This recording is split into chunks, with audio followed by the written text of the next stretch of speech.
Let's talk about Genesis 3 and the fall of human beings. First off, a note on the serpent.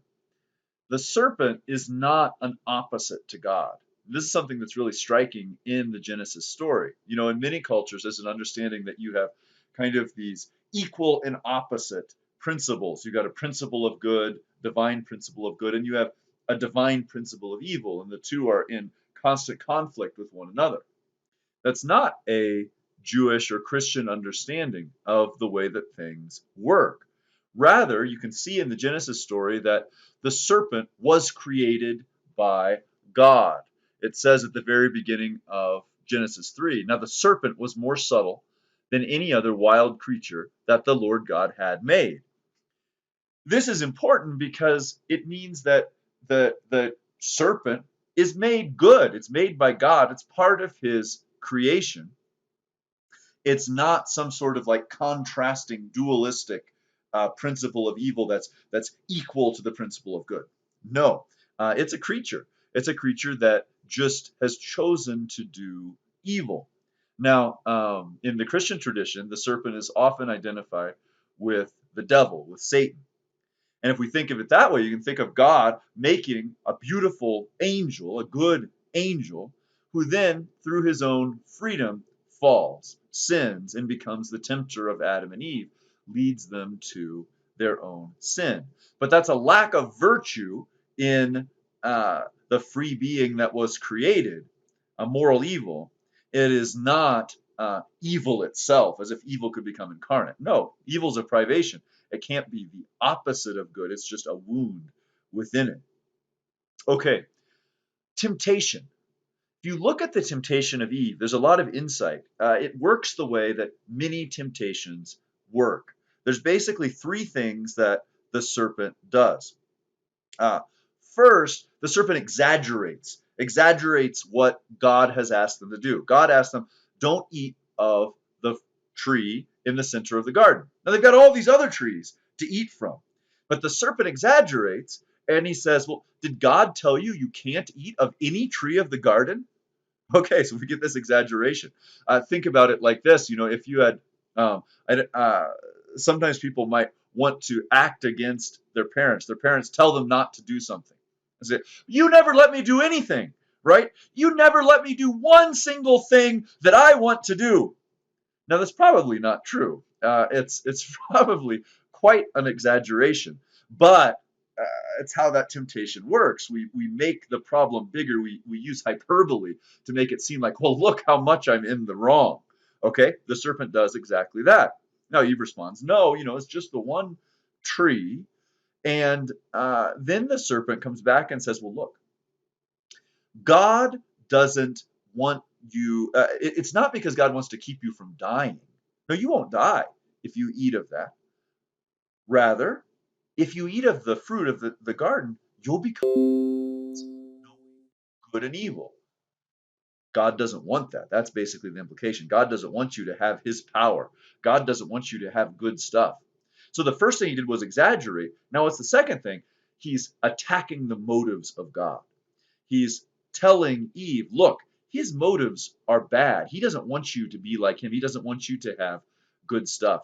Again, to use like the parent analogy, it's like, well, they just don't like us to have fun. They want me to just suffer. I don't know. We get this kind of way of like thinking that their motives are bad, putting that on them as a way, again, of justifying ourselves. Then, lastly, the serpent, basically in the same statement, promises a reward. And the reward that is promised is you will be like gods. You'll have all of this power. You'll become like him.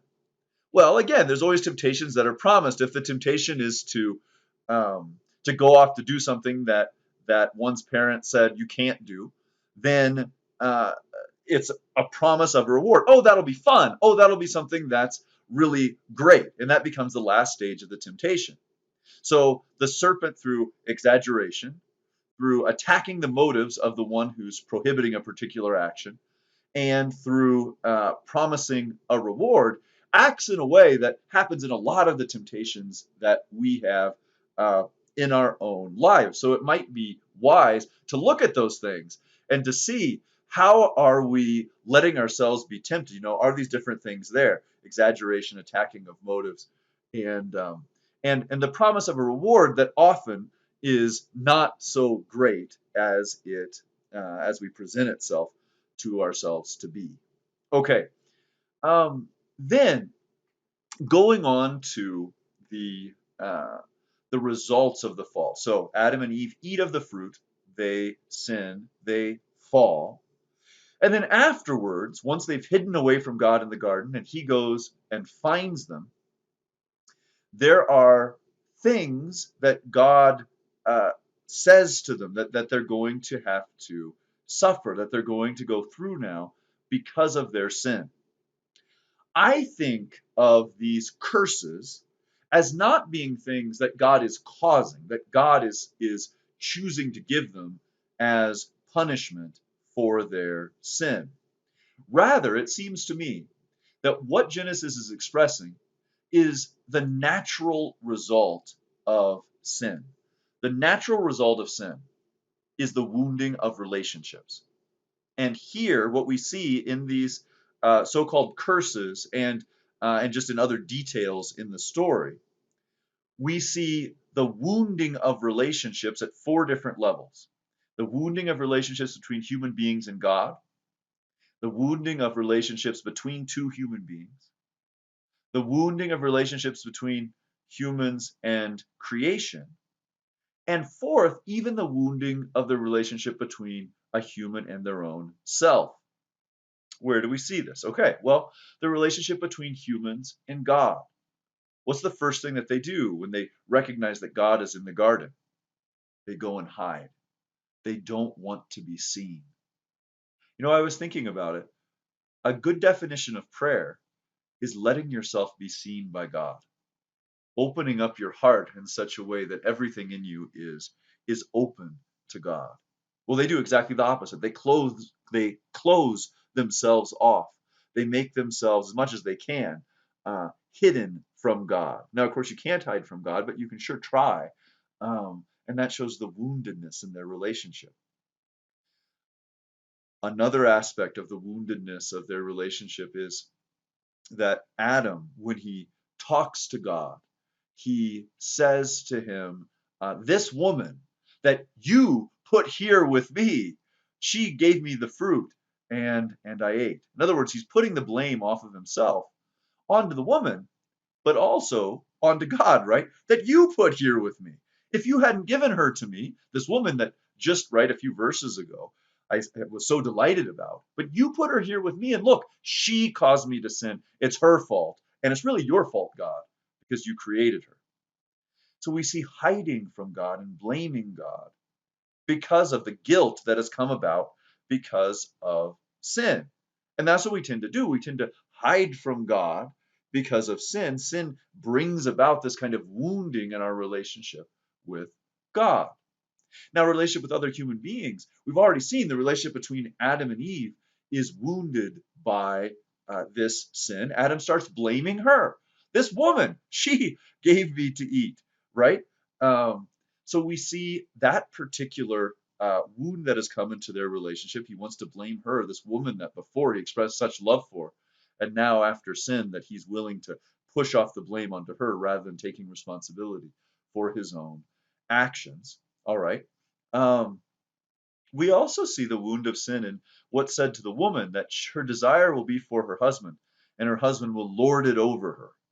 Now, again, I don't think this is God saying this is what he wants to happen, but just a recognition of what is now. And surely we see that throughout history. We see men lording it over women. We see in general whoever happens to be in power, whether a man or a woman, lording it over those who have less power. We tend to try to control. Because of sin, the natural harmony between human beings is lessened, is weakened, and it very often becomes a relationship of domination, of power, of control.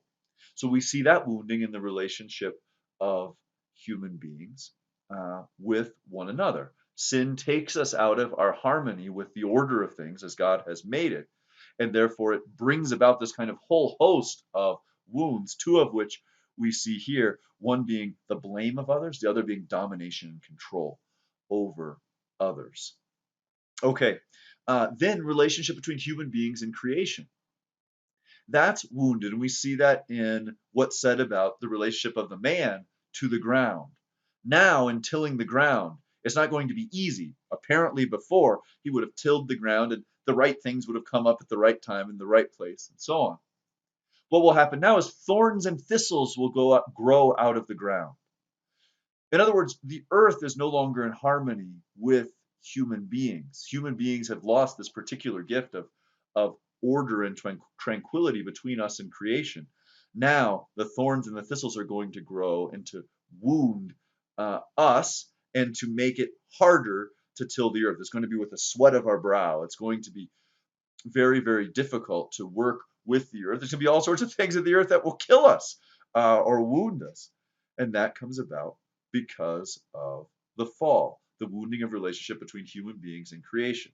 So you see, we've got those three between human beings and God, that relationship wounded, between human being and human being, that relationship wounded, between human beings and the earth and creation, wounded, and then lastly, between human being and self. Where do we see that? I think in the shame. Before it said that the man and the woman were naked and yet without shame. And now, after the fall, they have shame about their own bodies. They have to cover their own bodies because of this shame. What is that shame? Well, for St. Augustine, he talks about it this way, that before our bodies were totally under the dominion of the mind, of the reason. Now they're not. They make loincloths for themselves. Obviously, um, the sexuality of human beings is no longer properly ordered, and so there's a kind of shame in the body because in in the body there's now lust. There's now the looking at the other as an object instead of as a person to be loved, as an object to be used, and they feel shame because of this disorder in themselves. Maybe generally just people can feel ashamed of their bodies. Surely we see that in lots of ways. The way that their body looks, they feel shame there. And that's another way in which this shame enters in. And so the relationship between human and self is wounded by our sin because shame has entered in, where before there was order, harmony, a proper assessment of self. So the result of sin is the death, is the wounding, the breaking of relationships. And that's part, I think, of a good definition of sin, is it's that which does that sort of wounding. That's the thoughts on Genesis 3 for today. May God bless you and have a wonderful day.